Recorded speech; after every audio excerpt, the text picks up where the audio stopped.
Today I'm going to show you how to make these really cute earrings that come in parts, and you basically cut the pieces separately and then just use your jump rings to connect them together. The file that I'm using today has many different sizes and shapes that you can use to make this kind of earring. So let's get started. Okay, to get started, we've got a blank canvas within Cricut Design Space, and I just need to click on the images icon over here on the left. I've already done my filter. Those of you that have seen my videos know before, I come over in the upper right hand corner, I click on this filter, and then I click on uploaded because I do have a lot of uploaded images and it helps me get to those faster. All right, so I simply need to scroll down to the image file that I'm using. I'm actually going to be using this one, so I click on that. You can see that because it highlights in green. This one, the next row down to the left, is very similar.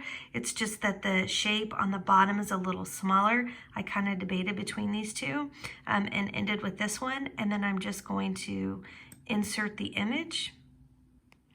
Now, this file is purchased from Etsy. I want to click over here to YouTube really quickly because I do link within my video to my blog post, and from my blog post, I link everything. So if you're on your YouTube, there's, and I'm not on a mobile device here, this is a computer.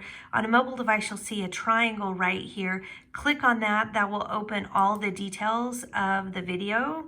In this case, it's on a desktop, so when you click on the video, it opens all the information here, and I always link to my blog post just like that, and then that takes you to the blog post that has all the information about the project that I'm making. So I get that question a lot, so I'm just starting to go through that now in my videos to make sure everybody knows. There's an example, there's different links and things that I used.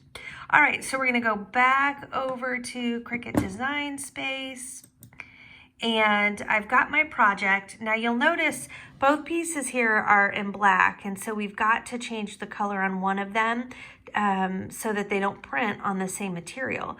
So I've got to come over here to my ungroup button while that image is selected, and that is now making these two parts into two parts so I can change the color. So I'm going to change the top color to kind of a melon color, and I'm changing the bottom color to a brown. And you all know we just do this just to help us remember what to put, which mat to put through the cutting machine. It doesn't actually do anything to the material by changing the color. The reason I picked those colors is here's the material that I'm using today. I've got this great brown textured faux leather, and I've just got this really fun floral print, and I'm going to put those together. Again, I got those on Etsy as well, and I'll link to those from my blog page. So when this file came in, I didn't mention anything about the size. These two components together are right at around 2.5 inches, which is a great size. I really love that. What I do want to do is go ahead and group these back together by left clicking and drawing a square around them, and then coming over here and clicking on the group button in the upper right hand corner. That just now makes them one unit again. And now that they're selected, I can come over here and I can actually duplicate this earring, giving me my second set. All right, so my mat is ready. I've got everything here that I want to cut, ready to cut. So I'm going to come over to the upper right-hand corner and I'm going to click on Make It. And now I can see my mats, and you can see on this one mat, I've got the two top pieces. They do have holes. This file did come without holes, but I decided I'd go ahead and print today the file with the holes. And then there are the bottom ones. Now I am going to go ahead over here on the left. I am gonna click on my mirror button. These are symmetrical files. It does nothing, but I'm telling you, I do it as a matter of practice because it's just really good. If you know your fabric's gonna go onto the mat face down, you always want that to mirror. I'm gonna go ahead and click the continue button because I'm ready to move on to the next step, which is to set my materials. And while the computer is pulling up, I just want to show you it's important that your knob is set to custom on your Cricut. I am using a Cricut Explorer today, and it cuts faux leather beautifully. You can use your regular blade, the fine point blade, and you can use the regular standard mat to do that. Okay, so right now the highlighted mat I have is my peach, which I am using for This part right here, I'm using these florals, and this is not a Cricut material, so I'm going to come over to my Browse All Materials, and I'm going to select, I'm scrolling down to the leather section, and I'm going to select this Shimmer Leather 1mm. So that's what I'm selecting for that material. Now I am going to come over here to the brown, and it is set to the Shimmer Leather 1mm too. So I'm ready to go. I'm going to start back at my peach one, and my light is blinking because I've already sent it. Now that I've set my materials, I'm ready to print. Now, I do want to show you my mat here. This is a brand new mat. You really want to use brand new mats when you're working with jewelry. I don't know if you can see here, but I placed my plastic. This is my plastic that comes on top of your Cricut mat. I set it about 3 inches down. I do that because I don't want to mess up or get debris on my mat, and I'm only making earrings, so I don't need that much tall at the top. And then I also even have this extra little white piece of parchment paper that I'm putting down on my mat, because I'm only going to be cutting in this tiny little corner, and I make a lot of earrings, and I'm just really trying to get the most out of this mat that I can. And after 3 or 4 run-throughs with a lot of these leathers, the mat just doesn't work nearly as good anymore. All right, so I think we're ready to go. I'm going to put my leather face down, my faux leather face down. That's really good because you've got all this felt on the back, and you definitely don't want all that felt to get onto your mat. That'll really take the stickiness away. Then what I like to do once I get the fabric on is I just roll it just to make sure you have a nice stick. One of the most important things with these earrings is that they're not lifting when it's making cuts. Now, I'm not doing anything intricate today, so I'm not too worried. It's really when you get into cutting out shapes and things like that when you run into trouble. Thanks so much for visiting my channel today. Those of you that are coming back, I'm so glad you come back to watch another episode of this fun jewelry making projects that I have been doing. And those of you that are new, I just really appreciate you coming by to see me. If you find anything helpful in the videos today, I'd really appreciate it if you take just a second and tap that like button. And if you think that you have a longer interest in some of my DIY type videos, I do a lot of earring videos, a lot of holiday party planning, holiday decorating DIYs, and things like that. Go ahead and just tap that subscribe button, and if you hit the bell, you'll get notifications anytime I load something new. All right, so it looks like our earring is wrapping up. For those of you that haven't cut a lot of earrings, it will typically go over the pattern a couple of times, just to make sure it gets a good cut. And anytime you're using non-Cricut materials, you don't exactly know what to expect. A lot of times they cut really well. Other times they're like kind of leaving or hanging by a little bit of a thread. But the good news is when you look at this one, it cut just beautifully. Okay, so these are my 2 pieces. And you can see how great they look right here. Now, this is a pattern that had the holes in it, so I can grab my weeder tool and let's see how it did with the holes. This material usually comes out really well. It's sometimes the solid leathers where they get kind of hung up, and I just need to use scissors to trim a little bit. But look how beautiful that is. I mean, that is going to just go together so nicely if my other piece cuts as nicely as this one does. All right, so these are ready. Now I'm ready to send my next faux leather through, which is this brown that I showed you. Oops, sorry about that. So I just need to take it and put it upside down as well. Remember, this is this really pretty texture. This one I'm a little more nervous about. It kind of reminds me of the Hobby Lobby faux ribbons and the knit on the back. I just don't like the knit on the back of my materials. A lot of times they want to lift. I don't always get the best straight cut, but we will see. Every material is a little bit different. That's why I'm going to link up to the ones that I'm using, so you'll know if they worked for me or didn't work for me, because it's really frustrating when you're making earrings and the pieces just don't cut and your fabrics aren't working for you. You kind of learn what you have that works and you continue to do a lot of repeat of that. Now, while this is cutting, I do want to show you some things that we'll be using for the jewelry making part of this. For those of you new to jewelry making, you do need to have your hooks. I've got a kit I'll link up into my blog. This is actually not from that kit because I keep replenishing.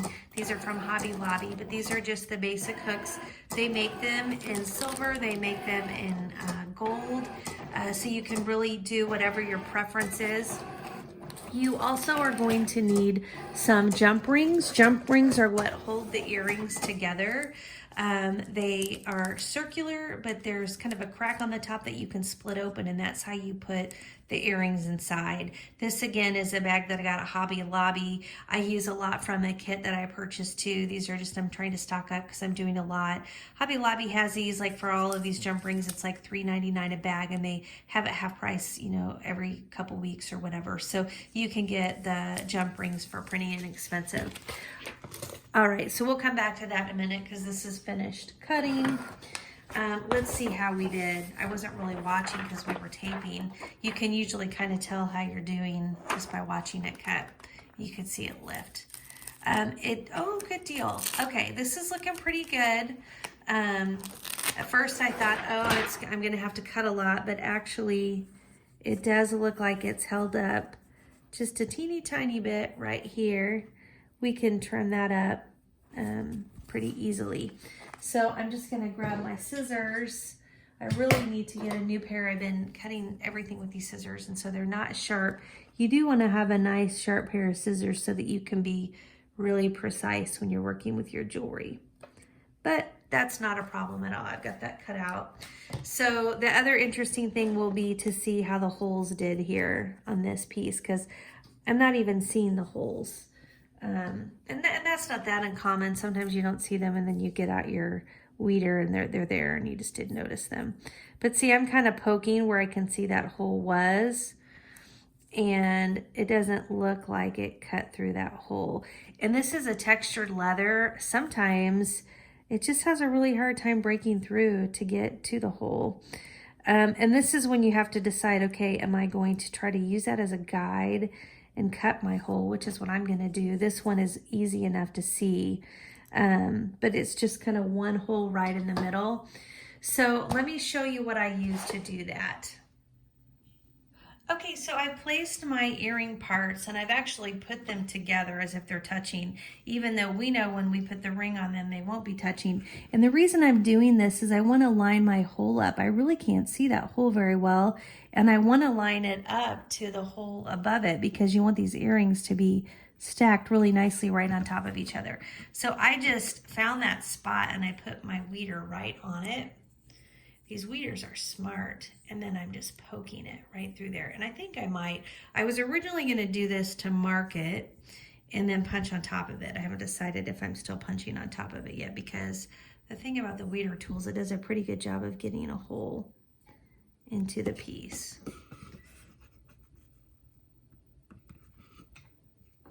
And then on this one,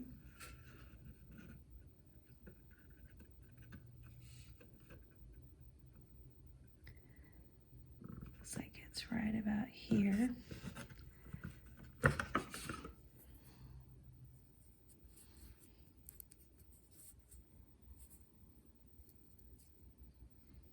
So I'm just poking that right in there.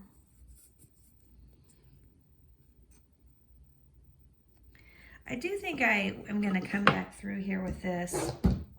This is my leather puncher. The reason I like it is it's just going to make a really nice round hole.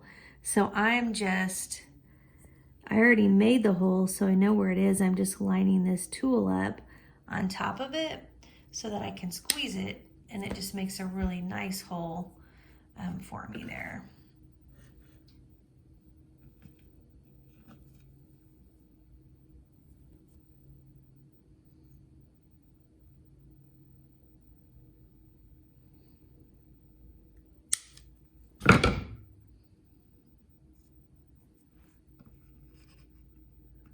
Okay. All right, so I now have holes in both of my pieces. That's actually why I did decide to put holes in these, is that you do need them to line up so nicely. A lot of times I don't like to put holes in my earrings because I'd rather punch them. All right, we're gonna do gold. We're gonna do gold accessories for these. So I do need to get out two of my wire hooks.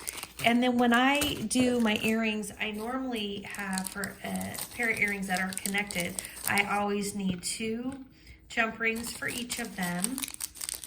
And then now, because of how these are hooking together, I need an additional jump ring to hook these parts together. Now, I think that this jump ring is gonna be big enough to go through both of these parts, and if it's not, then I'm just going to get a bigger jump ring. All right, so there's two tools I have not shown you yet, and that's my pliers and my jump ring tool. These are really important as you're working with jewelry because you've got to be able to easily work with your jump rings, and that's what these things do.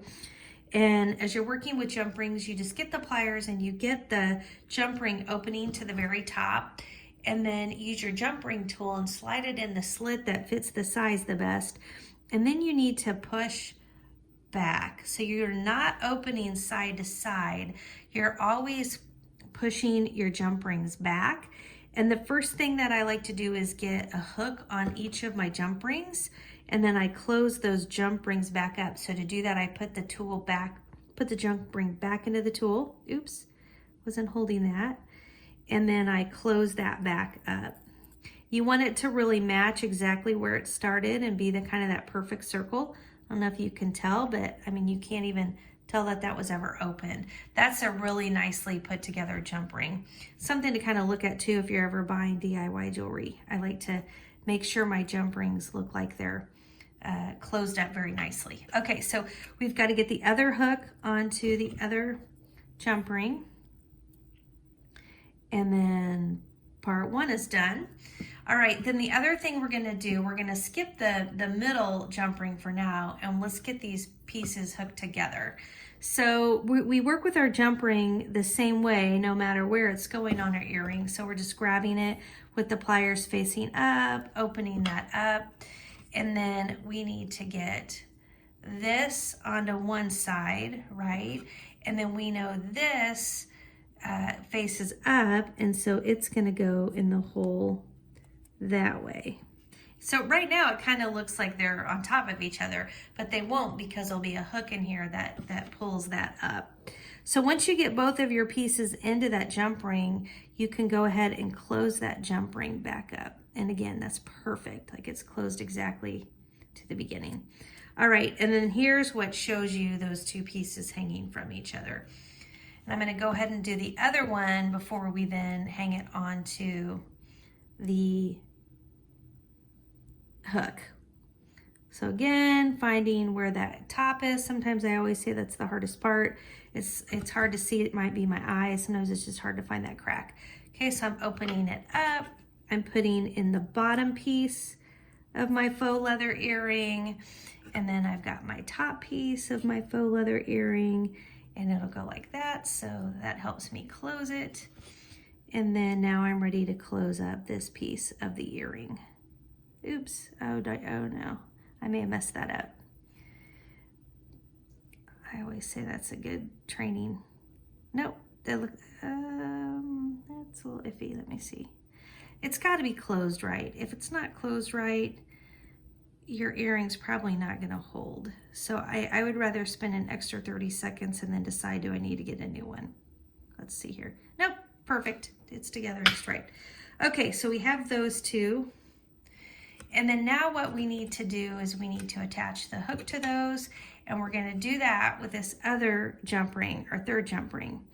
So again, we need to find the top of the jump ring, and we will just open it up, and then we're gonna hang our earring. So we're hanging this just like that onto our jump ring. And then the reason I like to look at it this way is we've got to put our hook on it, and you want to make sure the hook is facing back, right? Because you don't want the earring to be on backwards. So once you get that hook on, then you will close the jump ring just like we have been doing. So that in there.